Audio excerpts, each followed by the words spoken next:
బిడ్డలై ఫ్లోరైడ్తో నడుములు వంగిపోయినాయి. చివరికి జిల్లాలో ఉద్యమకారులందరూ కలిసి ఆ ఫ్లోరైడ్ ఎఫెక్ట్ అనే బిడ్డలను తీసుకుపోయి ప్రధానమంత్రి టేబుల్ మీద పండబెట్టి, అయ్యా మా బతికిదంటే కూడా ఎవడు పట్టించుకునే వాళ్ళు లేడు. ఆనాడు పార్టీలు లేవా, ఎమ్మెల్యేలు లేరా, మంత్రులు లేరా, ఎవడు పట్టించుకోలే. నల్లగొండలో బీఆర్ఎస్ ప్రభుత్వం వచ్చిన తర్వాత జీరో ఫ్లోరైడ్ నల్లగొండ ఫ్లోరైడ్ రహితంగా చేసిందే బీఆర్ఎస్ గవర్నమెంట్, బీఆర్ఎస్ పార్టీ. అక్కడ ప్రజలు నడితే చెప్తున్నారు. ఇలా ఇంతకుముందు మాకు కాళ్ళు గుంజుతుండే, పెద్ద ఇబ్బంది అవుతుండే, నడుములు గుంజుతుండే, భగీరథ నీళ్ళు వచ్చిన కాడి నుంచి ఆ బాధలు పోయినాయని చెప్తున్నారు.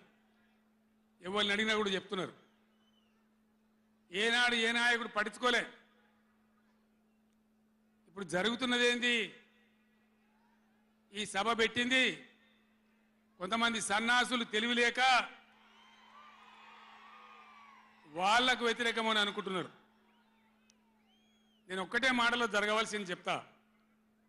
ఉవ్వెత్తున మనం ఉద్యమంలాగా ఎగిసి పడకపోతే, మనల్ని మనం కాపాడుకునే ప్రయత్నం చేయకపోతే ఎవ్వడు కూడా మన రక్షణకు రాడు.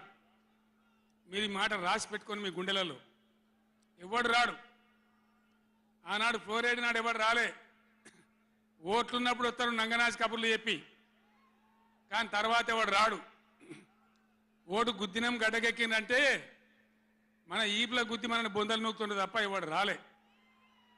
ఇది జరిగిన చరిత్ర, ఇప్పుడు జరుగుతున్న చరిత్ర. దయచేసి మీరు గమనించాలి. ఇది ఆషామాషి కాదు.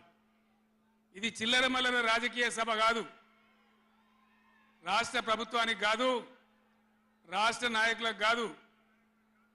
ఇలా నీళ్లు వంచడానికి సిద్ధంగా ఉన్నటువంటి బ్రిజేష్ కుమార్ ట్రిబ్యునల్కు కానీ, కేంద్ర ప్రభుత్వానికి కానీ, కేంద్ర నీటిపారుదల మంత్రికి కానీ, మన నీళ్లు దొబ్బిపోదామనుకునే స్వార్థ శక్తులకు కానీ ఒక హెచ్చరిక ఈ నల్లగొండ చలో చలగొండ నల్గొండ సభ.